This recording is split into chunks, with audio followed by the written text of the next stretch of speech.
Hello, and thank you for joining us today. As many of you know, I began my career in Montgomery, Alabama, investigating hate groups and hate crimes throughout the country. A photo of Viola Liuzzo, a Michigander who was killed in the aftermath of the Selma to Montgomery Voting Rights March, hangs in my office as a constant reminder of the risks borne throughout history of those working to advance and protect our democratic process. But those risks and those sacrifices were followed by great strides forward through changes to the law that expanded access to and strengthened the integrity of the vote, leading to a better democracy for all. And so I stand here today with Assistant Secretary of State Hester Wheeler, who will be joining us shortly, on the first day of February, Black History Month, a month in which we all collectively recognize the leadership and contributions of Black Americans throughout our history, emerging out of an election cycle in this moment that saw an unprecedented historic level of voter turnout across our state, in the midst of a pandemic no less, followed by an unprecedented historic effort to undermine the very real integrity of our democratic process. Our job now is clear: to defend and protect every Michigan voter, their votes, and their democracy. Because no matter how one votes or who they vote for, where they live or what they look like, their vote is the lifeblood of our democracy. Ensuring it counts is central to our work as election officials. It's in our oath of office when we pledge to support the United States Constitution and that of the state of Michigan, both of which establish every citizen's fundamental right to vote. So today, we are here to continue to advance the will of Michigan citizens who voted overwhelmingly in 2018 to expand and protect our democracy, amending our state constitution to establish clear and expansive voting rights for every voter in this state. Clearly and unequivocally, our voters enshrined in our Constitution every voter's right to cast their ballot absentee, their right to register up to and on election day, and their right to be automatically registered to vote when doing business with the Secretary of State's office. By the same amendment to the Constitution, voters also demanded that military service members stationed overseas be able to vote easily, and that the election results be consistently audited. We saw voters affirm their will in 2020, when millions of Michigan citizens took advantage of their new rights. Even before the pandemic hit our state, in our March presidential primary, Michigan voters shattered the previous record for absentee voting. And in November of 2020, nearly 30,000 citizens registered to vote on Election Day, and 3.3 million citizens cast their ballots absentee. Since then, and in line with what voters wanted, my administration has launched the most aggressive post-election audit process in state history, including an ongoing first-time ever statewide audit of the results. And yet, even with this clear, unequivocal desire of Michigan voters on both sides of the aisle to embrace these changes and advance our democracy, today there are those in the legislature who would seek to roll back access to the vote. Across the country, legislative leaders are trying to make it harder to vote in person and impossible to vote absentee. They claim this will restore faith in elections, when the only voters who have lost faith are those who believed the lies about our elections that these same leaders told, amplified, or allowed through their silence to go uncorrected.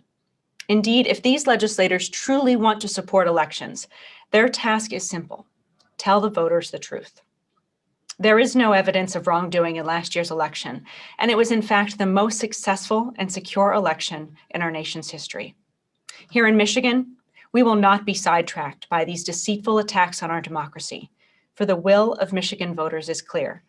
They want elections that are strong, secure, and accessible. They want us to build on the successes of our 2020 elections and advance democracy on the road ahead. And that is what guided my administration as we built this legislative agenda that we're announcing today.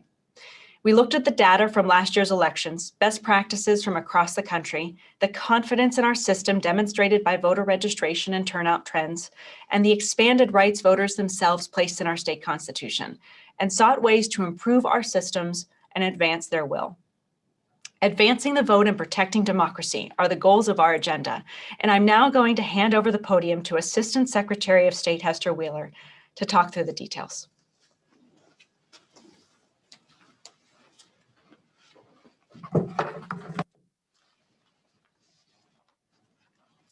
Thank you, Madam Secretary, and good afternoon to all. Before I dive into the specifics of our legislation, I want to revisit the final phrases of The Hill We Climb by Amanda Gorman, our nation's poet laureate, who has already made a place for herself in our nation's history with her performance at last month's presidential inauguration. There is no way I can deliver her words as well as she did, but I will quote them nonetheless. When day comes, we step out of the shade, aflame and unafraid. The new day blooms as we free it, for there is always light, if only we're brave enough to see it, if only we're brave enough to be it. I share these words because now is indeed a time for bravery. Election officials in our elections themselves have been threatened and attacked, and it takes courage to continue to press forward.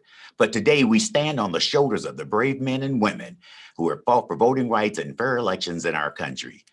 These are people of all colors and creeds who recognize what we already know, that voting rights are civil rights, and accessible, strong, and secure elections benefit every Michigan community and every Michigan citizen. The legislative agenda we are announcing today is comprised of 3 packages that would advance and protect the accessibility, infrastructure, and security of our elections. To advance accessibility, the agenda would do this. 1, first, require that absentee ballot applications are mailed to registered voters every federal election cycle. Require that ballots are counted if postmarked by election day and received shortly after. Establish early in-person voting at clerk offices and satellite offices prior to election day, and make election day a state holiday. Additionally, it would allow overseas service members and their spouses to return their ballots electronically. Require translated election materials where a significant non-English speaking community lives. Provide funding for clerks to ensure compliance with the American with Disabilities Act and support people with disabilities. And finally, allow transportation assistance to the polls. Next, to further strengthen our election infrastructure and support local election officials, the plan would do the following. Allow processing of absentee ballots 2 weeks prior to election day. Provide an extra week after the election for county canvassers to review the elections. And allow recounts in precincts where common clerical errors occurred. Additionally, we seek to consolidate the May and August elections into June elections, and create a sustainable and sufficient funding stream for local clerks so that they are properly resourced to handle the demands of modern elections. Finally, to ensure elections remain secure, this plan would prohibit deceptive election practices that deter or mislead voters, and prohibit open carry of firearms within 100 feet of a voting location. It would also give election officials the ability to make one-time fixes to long-standing issues with the state voter list. Require training standards for election challengers and election workers. Update the security requirements for election vendors and provide our tabulation machines and other technology and materials. And finally, require a statewide risk limiting audit of election results prior to state certifications. With those highlights of the agenda announced, I'll now give the podium back to Secretary Benson. Madam Secretary.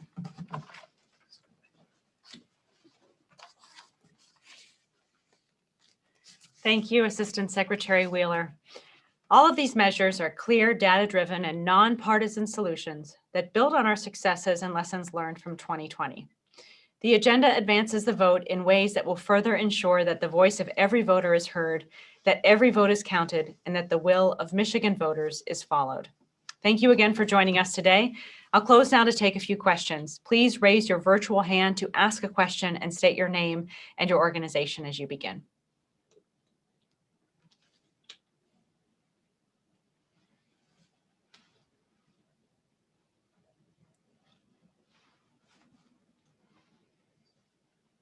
Alex Ebert with Bloomberg.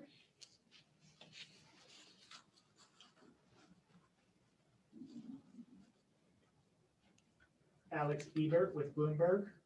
Hi, Alex.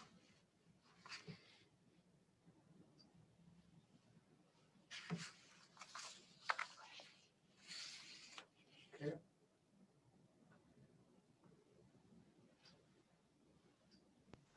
Thanks. I'm wondering if you could speak to how it would have been different this year during the presidential election if we could have counted absentee ballots earlier. Thank you. Great question, and thank you. I think enabling our election officials to count absentee ballots prior to Election Day, or just process them and prepare them to be counted prior to Election Day, was something I and clerks all around the state advocated for nearly 18 months for the legislature to do. And they really did it in the way that was needed to put us in a position where states like Ohio and Florida were able to begin this process, in Kentucky, North Carolina, much sooner. What I'm really proud of is the fact that even without these changes, and this is important, we were able to, through the help and the focus and the dedication of clerks around the state, to deliver election results and a full tabulation of those unofficial results on Wednesday following the election. That's about 24 hours after the polls closed. So we delivered those unofficial results much sooner than anticipated. However, that was a result of a significant amount of effort, a significant recruitment effort of additional election workers and placement of additional voting machines that simply shouldn't have to happen every year, when a simple change to the law like this one would enable us to have those unofficial results available as soon as possible, possibly even shortly after the polls close on an election night. So I think you can look to states like in Ohio, like a Florida, that had those pre-processing laws in place, that had also results available, unofficial results, much sooner than Michigan. And I think we could anticipate that if this law was passed. And we know, if nothing else, it would give clerks more space and time to plan for what we know will be an ongoing use of the absentee ballot system by voters across the state in the elections ahead. So this is a common sense solution that we need in place. I'm grateful for the legislative leaders who have, after the fact, recognized that. And I'm hopeful that this should, as it should have been 18 months ago or 2 years ago, an easy solution to implement legislatively for our clerks in advance of the upcoming elections this year and the years ahead.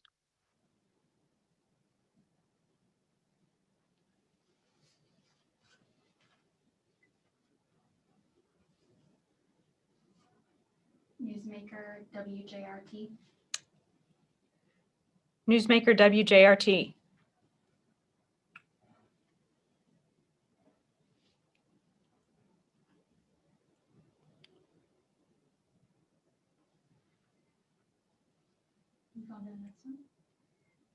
Adam Brewster, CBS News. Adam with CBS News. Hi, Adam.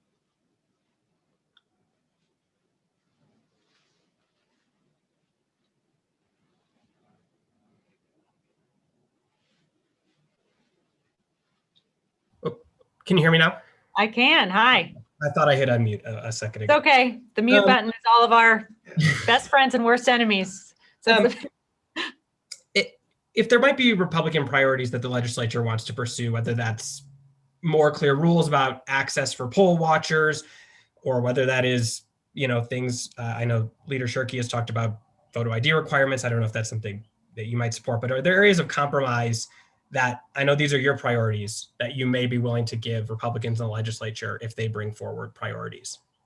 I believe wholeheartedly in the principles of bipartisan consensus and cooperation. I also believe in making data-driven decisions about the best policies to put into place, especially when you're working to ensure the integrity and the accessibility of our democratic process. So I welcome, as I have throughout my tenure as Secretary of State, conversations and the opportunity for good faith collaboration with our legislative leaders in both houses and on both sides of the aisle.